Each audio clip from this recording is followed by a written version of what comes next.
शान्ताकारं भुजगशयनं पद्मनाभं सुरेशं विश्वाधारं गगनसदृशं मेघवर्णं शुभांगं लक्ष्मीकान्तं कमलनयनं योगिभिर्ध्यानगम्यं वन्दे विष्णुभवभयहारं सर्वलोकैकनाथम्।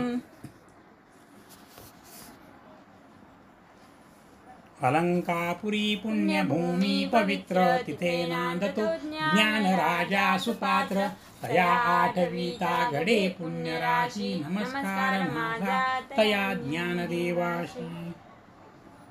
जैसा का विष्णू चालेशु घेतलिया होय बहुवसु मग निभ्रांत करिनाशु जीवितासी तैसी विषयाची शंका मनी वसती देखा घातु करी अशेखा विवेका जाता। जैस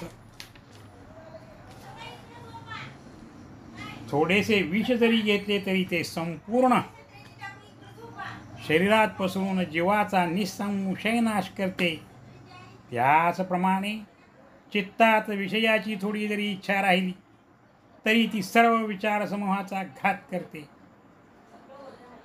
ध्यायतो विषयांस्पुसः संगस्तेषुपजायते संगत्सजायते कामक्रोधोऽभिजायते क्रोधात् भवति सम्मोहात् स्मृतिभ्रंशात् बुद्धिनाशात् प्रणश्यति। अन्वयार्थ विषयान ध्यायंतस्पुसा विषयाचे ध्यान चिंतन करणाऱ्या पुरुषाची तेषु त्या विषयाचे ठिकाणी संग प्रीती आसक्ती उपाजयते उत्पन्न होते। संगात आसक्तीमुळे कामक विषयाची इच्छा ज्या सज्जायते उत्पन्न होते। कामात विषयीचेपासून क्रोध अभिजायते उत्पन्न होतो। क्रोधापासून सम्मोह अविवेक भवती होतो। सम्मोहात कार्य व अकार्य यांच्या अविवेकापासून स्मृतिभ्रंश होतो। शास्त्राधिकाच्या उपदेशाची आठवण नाहीशी होते। स्मृतिभ्रंशात आठवण नाहीशी झाल्यामुळे बुद्धिनाश होतो। बुद्धिनाशात बुद्धीचा नाश झाल्यामुळे प्रणश्यती बुद्धी पुरुष नाश पावतो, तो पुरुषाला योग्य होत नाही। जरी हृदयी विषय स्मरती तरी निस्संगा ही अपैजे संगती। संगे प्रकटे मूर्ती अभिलाषाची जेथ काम उपदला तेथ क्रोधू आधीच आला। क्रोधी असे ठेविला सम्मोह जाणे। सम्मोहा झालिया व्यक्ती तरी नाशू पावे स्मृती। चंडीवाते ज्योती आहत जैसी का अस्तमानी निशी। जैसा सूर्य तेजाते ग्रासी तैसी दशा स्मृतिभ्रंशी प्राणीयासी। मग अज्ञानांध केवळ तेणे आपलं विजय सकळ। तेथ बुद्धी होय व्याकुळ हृदया माझी। अंतःकरणात विषयाची नुसती आठवण जरी झाली तरी विरक्तालाही त्याच्या प्राप्तीविषयी आसक्ती म्हणजे काम उत्पन्न होतो। जेथे काम उत्पन्न झाला तेथे त्यापूर्वी क्रोधही येतो व क्रोधामध्ये अविचार असतोच असे जाण। ज्याप्रमाणे दिव्याची ज्योत प्रचंड वाऱ्याने नाहीशी होते, त्याचप्रमाणे अविचारामुळे स्मृती म्हणजे आत्मज्ञान नष्ट होते।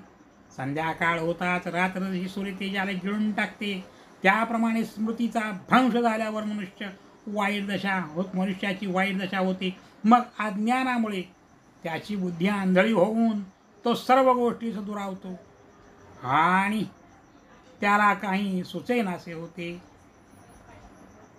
जैसे जात्यंधा पळणी पावे मग ते व्याकुळती सैरा धावे।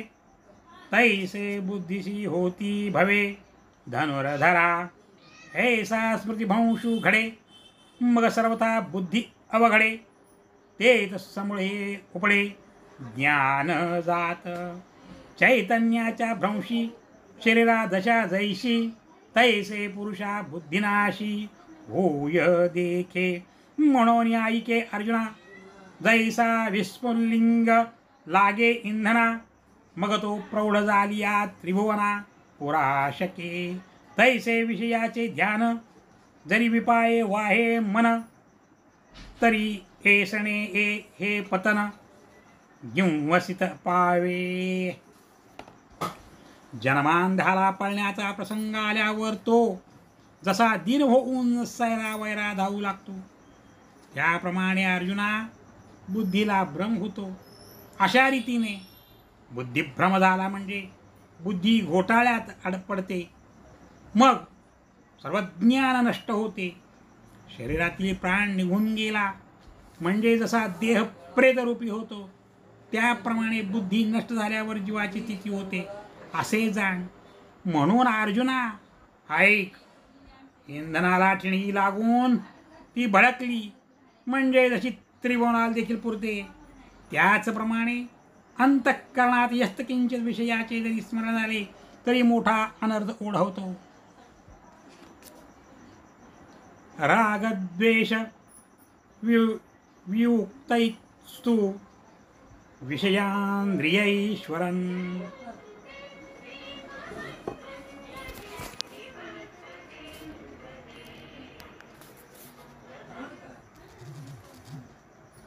रागद्वेष वियुक्तैस्तु विषयान्द्रियैश्वरन्.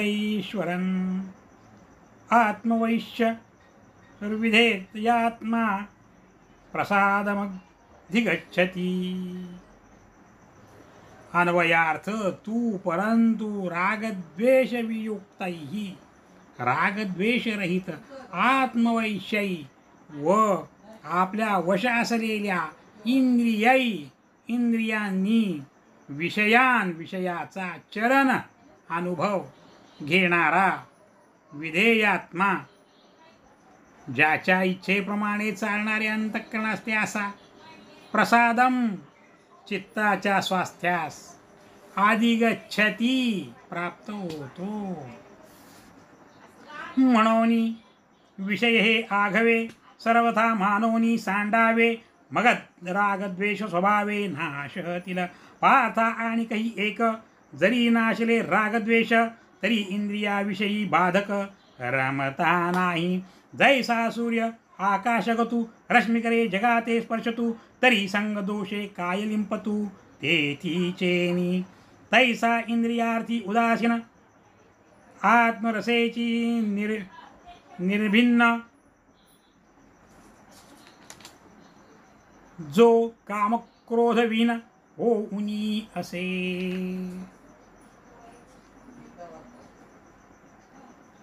म्हणून मनातून सर्व विषय काढून टाकावे.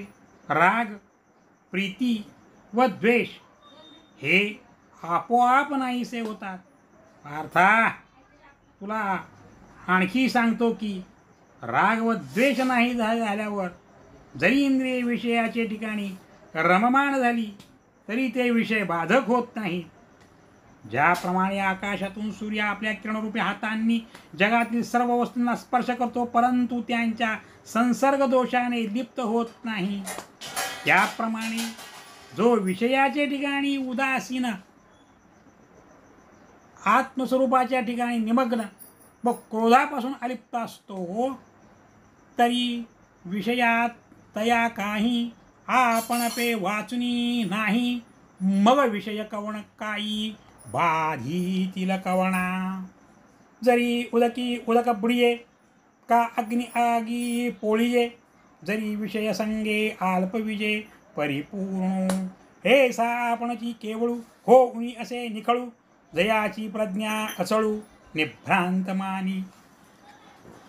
आणि अर्जुना जो विषयामध्ये आपल्या स्वरूपाशिवाय दुसरे काहीच पाहत नाही त्याला विषय कसले आणि बांधणार तरी कोणाला. जर पाण्यात पाणी बुडेल किंवा अग्नीने अग्नी जळेल तर मात्र तो परिपूर्ण विषयाचे संगतीने बुडेल. अशा प्रकारे जे स्वतःच सर्वरूप होऊन राहतो तो अचलप्रज्ञ स्थिरबुद्धी असे निसंशय समज. प्रसादे सर्व दुःखानां हानिरस्योपजायते प्रसन्नचेतसो ह्याशु बुद्धी पर्यवस्थिष्ठते. अन्वयार्थ.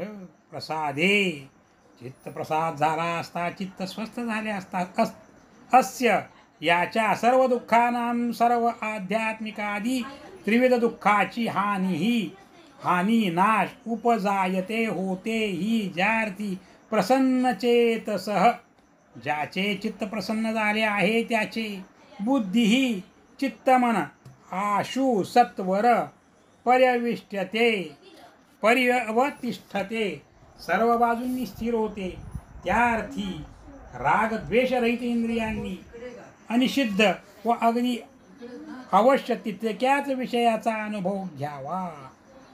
देखय खंडित प्रसन्नता आतिजेत चित्ता ते तरी गणे नाही समजता.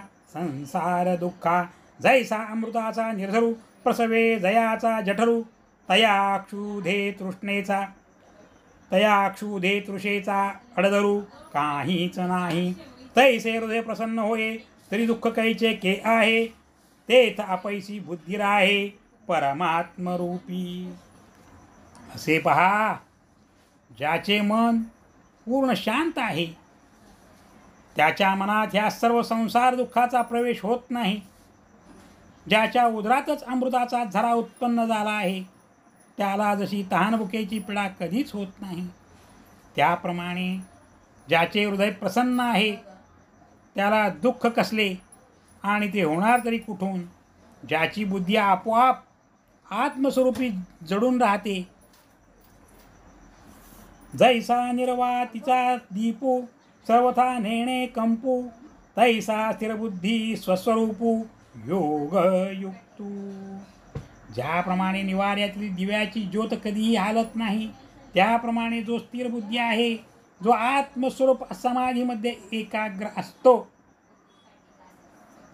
नास्ति बुद्धी रयुक्तस्य चायुक्तस्य भावना न भवावयतः शांती रशांतस्य कुतः सुखम. अन्वयार्थ. आयुक्तस्य ज्याचे चित्त स्थिर झालेले नसते त्याला बुद्धी ही आत्माविषयीची बुद्धी न असती नसते. च व आयुक्तस्य ज्याचे चित्त स्थिर नसते त्याला भावना आत्मज्ञानाविषयीचा अभिमान नसतो. सतत आत्मानुसंधान मीच ब्रह्म आहे ही बुद्धी नसते. च आणि अभावयतः अशी भावना न करणाराला शांती चित्ताची स्वस्थता नसते. अशांतस्य आणि ज्याचे चित्त शांत स्वस्थ झालेले नाही त्याला सुखम सुख कुतः कोठचे. ये युक्तीची कळसणी नाही दयाच्या अंतःकरणी तो आकळीला जाणे गुणे विषयादी की. तया स्थिर बुद्धी पार्था कही नाही सर्वथा आणि स्थैर्याची आस्था तेही निपजे. निष्वळत्वाची भावना तरी नव्हेची देखई म्हणा तरी कांती केवी अर्जुना आपूय. जेत शांतीचा जिव्हाळा नाही सुख विसरोनी नरिगे कही तैसा पापियाच्या ठाई मोक्षू न वसे. या योगबुद्धीचा विचार ज्याच्या अंतःकरणात नाही त्याला शब्दाधिक विषय आपल्या पाशात गोकून घेतात. पार्था, ज्याच्या बुद्धीला कधीही स्थिरता नसते व तिच्या प्राप्तीविषयी त्याच्या अंतःकरणात इच्छाही उत्पन्न होत नाही. अर्जुना, स्थिरपणाची भावना ज्याच्या अंतःकरणात मुळीच उत्पन्न होत नसेल त्याला शांती कशी प्राप्त होणार. पाप्याकडे मोक्ष जसा डुंकूनही पाहत नाही, त्याप्रमाणे शांतीचा लेशही नाही. तेथे सुख चुकून देखील जात नाही. देखै अग्निमाजी घापती, तिये बीजे तरी विरुडती, तरी अशांता सुखप्राप्ती घडू शके. म्हणून अयुक्तापण मनाचे, तेची सर्वस्व दुःखाचे, या कारणे इंद्रियाचे दमन निके. हे पहा, जर विस्तवात घातलेली धान्याची बीजे उगवली तरच शांतीहीन मनुष्या